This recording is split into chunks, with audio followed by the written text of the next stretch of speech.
Hello dears, अस्सलाम वालेकुम all of you. It's me here Mohan Lal और एक बार फिर आप सभी को खुशामदीद कहूँगा अपने यूट्यूब चैनल स्कॉलरशिप्स अलर्ट में। जैसा कि मेरी जितनी भी कोशिश होती है कि जो भी न्यू स्कॉलरशिप आती है उसके हवाले से आपको गाइडलाइन दूँ। तो एचईसी की तरफ से हर साल ये अनाउंस होती है एचईसी नीड बेस्ड स्कॉलरशिप। तो इस साल भी अनाउंस हो चुकी है 2021 के लिए।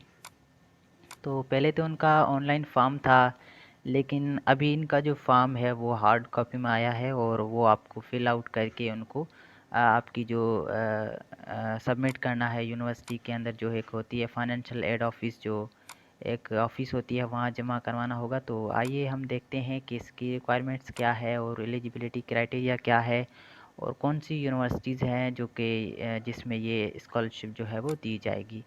तो इंट्रोडक्शन में यही है कि आप जो है किसी एचईसी पब्लिक सेक्टर पाकिस्तान की यूनिवर्सिटी में एडमिट हो और अंडर ग्रेजुएट लेवल में हो, और उसके अलावा आपने कोई अदर जो है वो स्कॉलरशिप जो है वो अवेल नहीं ना की हो, यानी कि अभी जो एहसास की स्कॉलरशिप अनाउंस हुई थी उसमें भी आप ना हुए हो, और मतलब कि पहले किसी स्कॉलरशिप में आप सिलेक्टेड ना हो, और आपकी जो एडमिशन है वो मेरिट पे हो।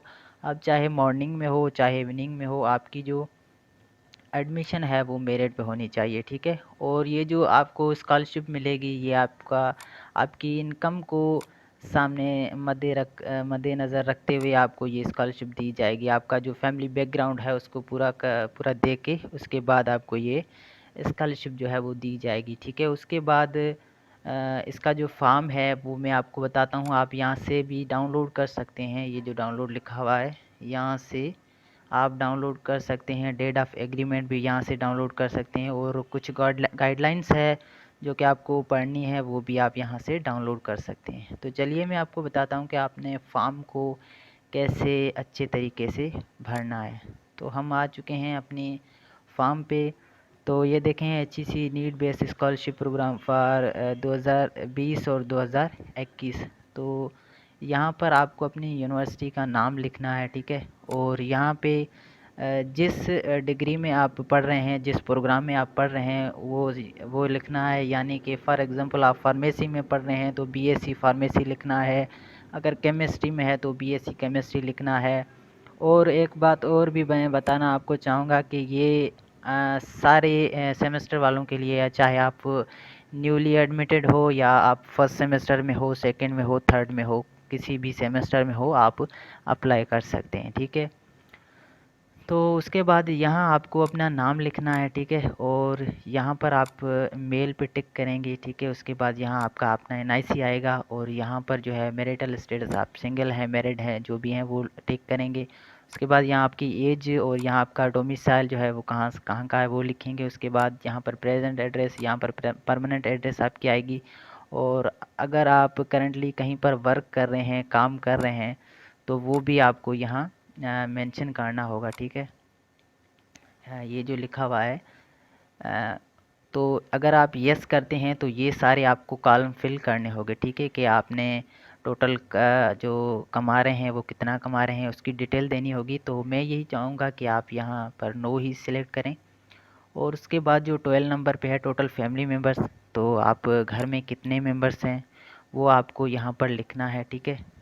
और उसके बाद टोटल फैमिली मेम्बर लिखने के बाद यहाँ पर हर एक का नाम और उसका जो रिलेशनशिप है वो क्या है वो लिखना है, और मैरिटल स्टेटस लिखना है, और रिमार्क्स लिखनी है कि वो अलाइव है या डिकेस्ड है, ठीक है।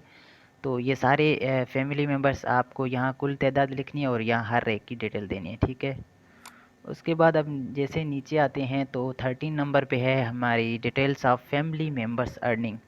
तो यहाँ पर आपको वो मेंबर्स की इंफॉर्मेशन देनी होगी जो कि आपके मेंबर्स अर्न कर रहे हैं, ठीक है। फॉर एग्ज़ाम्पल आपके बाबा कमा रहे हैं तो उसका नाम, रिलेशनशिप और उसका ऑक्यूपेशन और ऑर्गेनाइजेशन नेम, डिज़ाइनेशन, और उसकी जो मंथली ग्रॉस है वो कितनी है, रिमार्क्स देनी है। और यहाँ पर आपको लिखना है टोटल मंथली इनकम लिखनी है, ठीक है, यहाँ पर।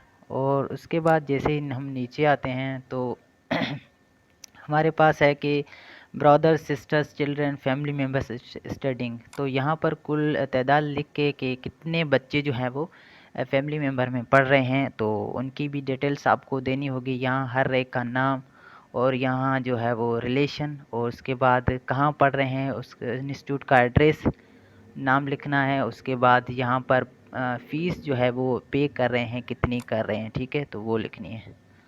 और उसके बाद जो जैसे हम नीचे आते हैं तो यहाँ पर टोटल फ़ीस ट्यूशन चार्जेस लगा के आपको यहाँ लिखना है, ठीक है। और यहाँ पर आपके बाबा का नाम लिखना है, यहाँ कंप्यूटराइज एनआईसी आपके बाबा का, ठीक है।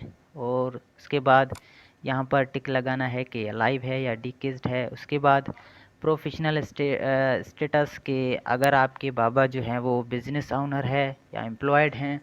अगर एम्प्लॉयड पे आप टिक करते हैं तो आपको ये सारा जो है वो ये सारे कॉलम्स है जो भरने पड़ेंगे, लेकिन ये सारे आप छोड़ दें, यहाँ से यहाँ तक टिक लगाएं, ठीक है, ये छोड़ देना।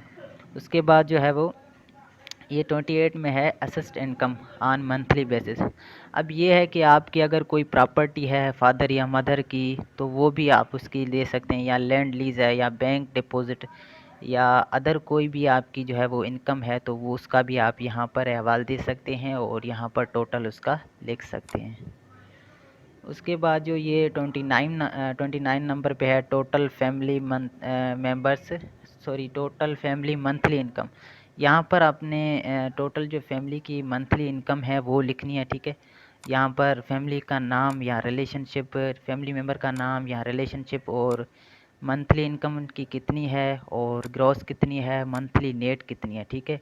ऐसे जितने भी आपके फैमिली मेम्बर्स में कमा रहे हैं उनका सारा कुछ डिटेल दे के यहाँ आपको टोटल मंथली इनकम जो है लिखनी है पाकिस्तान रुपीज़ में, और यहाँ पर जो है वो यहाँ पर मंथली में लिखनी है या नीचे जो है वो ईयरली लिखनी है, टोटल एनुअल इनकम लिखनी है, ठीक है। उसके बाद 30 नंबर पे है हमारे फैमिली एक्सपेंडिचर जो कि है आपको देना है।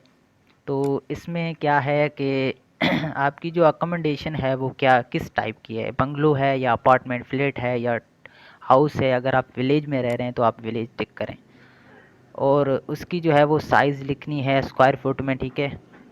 और उसके बाद जो है वो अकोमोडेशन जो है वो लिखनी है, मतलब कि उसकी address, location, number of bedrooms कितने हैं उसमें वो लिखने हैं, नंबर ऑफ़ एयर कंडीशनर्स हैं वो लिखने हैं, और उसकी रेंट कितनी है और मंथली कितनी है और एनुअल कितनी है, वो सारा लिख के यहाँ पर आपको टोटल लिखना है, ठीक है।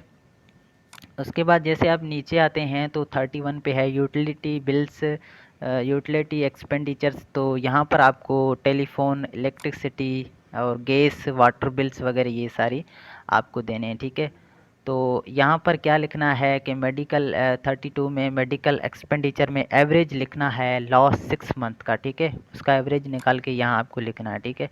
और टोटल फैमिली एक्सपेंडिचर्स में क्या है कि आपका एजुकेशन पे कितना आ रहा है और अकोमोडेशन का कितना है, यूटिलिटी बिल्स का कितना है और मेडिकल एक्सपेंडिचर उसका कितना है, और दूसरा एक्स्ट्रा अगर कोई आता है वो कितना है। तो ये सारा कुछ लिख के आपको यहाँ लिखना है मंथली एक्सपेंडिचर, और यहाँ पर टोटल एनुअल जो कि सालियाना कितना बनता है वो लिखना है, ठीक है। उसके बाद जैसे नीचे आएंगे तो आपको यहाँ पर लिखनी है कि टोटल मंथली इनकम और टोटल मंथली एक्सपेंडिचर, ठीक है। अब मंथली इनकम यहाँ लिखनी है और टोटल मंथली का जो खर्चा आ रहा है वो यहाँ लिखना है, ठीक है। और नेट मंथली डिस्पोजल इनकम यहाँ पर लिखनी है, ठीक है। उसके बाद जो ये सेक्शन 29 बी में है, ये ए का है, ये बी का है। बी में आपको क्या है लिखना है, टोटल एनुअल इनकम लिखनी है, ठीक है। एनुअल इनकम लिखनी है और यहाँ पर जो एनुअल एक्सपेंडिचर कितना आ रहा है वो लिखना है, ठीक है। उसके बाद आप जैसे नीचे आते हैं तो आपके पास अगर आपने जो है वो इनकम आपकी नेगेटिव आ रही है, यानी कि आपके खर्चे के अलावा आपकी जो मंथली या एनुअल इनकम है उससे ज़्यादा आ रहा है, मतलब माइनस में आ रहा है, तो यहाँ पर आपको रीज़न देना है कि आपने वो गैप जो आता है माइनस का उसको कैसे मेंटेन करते हैं, या जो माइनस में आती है इनकम वो आप कैसे आती है, वो सारा रीज़न कुछ यहाँ पर आपको लिखना है, ठीक है। उसके बाद ये जो 36 नंबर पे है, sorry assessed with current market value, और उसकी करंट मार्केट वैल्यू भी लिखनी है, ठीक है। तो does the family on any transport, कि आपकी फैमिली में अगर कोई ट्रांसपोर्ट वगैरह है तो वो भी आपको अगर है तो यस करना है, अगर नहीं है तो नो करना है, और उसकी अगर है तो उसकी डिटेल भी देनी होगी। अगर आपके घर में बाइक है या कार है या कुछ भी है साइकिल वगैरह, तो उसकी यहाँ उसका नाम और मॉडल वगैरह और मतलब कि ये इसकी करंट वैल्यू कितनी है, ठीक है। ये आप नो ही करें, ठीक है। उसके बाद 37 नंबर पे है कि आपके पास अगर केटल्स वगैरह हैं या गोट वगैरह हैं तो वो भी आपको लिखने हैं, ठीक है। और यहाँ पर एरिया एंड लोकेशन लिखनी है। और उसके बाद जो है वो रेजिडेंशियल आपकी जो ये आप सारे फाइल्स छोड़ दें, ठीक है। ये आपके काम के नहीं है। एग्रीकल्चर वगैरह, एम्प्लॉयर, गवर्नमेंट स्कीम वगैरह, कमर्शियल, तो ये सारी चीज़ें आपने छोड़ देनी है, ठीक है। और 39 में है कि government assist worth current market value in PKR, ठीक है। यहाँ पर आपका जो घर है उसकी जो है ना वो वैल्यू कितनी है, हाउस है ना उसकी कितनी वैल्यू है, करंट जो है वो वैल्यू कितनी है, ठीक है। यहाँ बैंक बैलेंस आपका कितना है, अदर कैटल्स है उसकी वैल्यू जो है वो यहाँ लिखकर यहाँ पर आपको टोटल देना है, ठीक है। उसके बाद जैसे आप नीचे आते हैं तो 41 नंबर पे लोन टेकन आप फॉर एप्लीकेशन, तो फैमिली फ्रेंड लोन, अगर आपने कोई और लोन वगैरह लिया है किसी दोस्त से या कहीं से तो उसका भी आपको यहाँ लिखना है। और any source of financing other than loan, अगर कोई और जो है वो फाइनेंशियल रिसोर्स है तो उसका भी लिखना है। और यहाँ पर है कि how were the admission first semester, ठीक है। तो यहाँ पर आपको लिखना है कि आपकी जो फर्स्ट सेमेस्टर की जो चार्जेस थी वो आपने कैसे पेड की, किसी चीज़ को बेच के पेड की या आपके बाबा ने पैसे कहाँ से दिए, वो आपको यहाँ पर लिखना है। उसके बाद जो नीचे हम आते हैं तो यहाँ पर आपको जो है वो अपनी एजुकेशनल रिकॉर्ड देना है। तो अगर आपने जितनी भी की है सेकेंडरी से लेकर बैचलर्स तक तो वो आपको सारी कुछ डिटेल्स देनी है, उसकी पर मंथ फ़ीस और कहाँ से कहाँ तक किया, ठीक है। और उसका जो जीपी है या सीजीपीए है परसेंटेज है वो कितना था वो लिखना है। उसके बाद जैसे आप नीचे आते हैं तो यहाँ पर है per month fee tuition charges of the institution last extended. आप आपने जो लास्ट इंस्टीट्यूशन अटेंड किया था उसमें आपने कितनी फ़ीस जो है वो पर मंथ दी थी तो वो लिखनी है। और have you ever got any other scholarship, यहाँ पर आपको नो करना है। तो other if yes fill out the scholarship, अगर आप यस करेंगे तो आपको यहाँ पर उसकी डिटेल देनी होगी, यहाँ आप नो करें। तो ये जो है वो statement of purpose explain your suitability for this scholarship attach separate sheet if required. तो यहाँ पर आपको जो है वो एसओपी लिखनी है तो कि आपने ये स्कॉलरशिप आपको क्यों चाहिए अच्छी सी। तो ये सारा कुछ आप लिख के अगर आप बड़ी लिखना चाहते हैं तो अटैच करें एक शीट तो उसके साथ। और यहाँ आपको अंडरटेक करके यहाँ आपकी सिग्नेचर और यहाँ आपके बाबा की सिग्नेचर, यहाँ आपकी, और ये जो नीचे है ये ऑफिस के लिए है, ठीक है। तो ये सारा कुछ था आपके इस HEC नीड बेस स्कॉलरशिप का।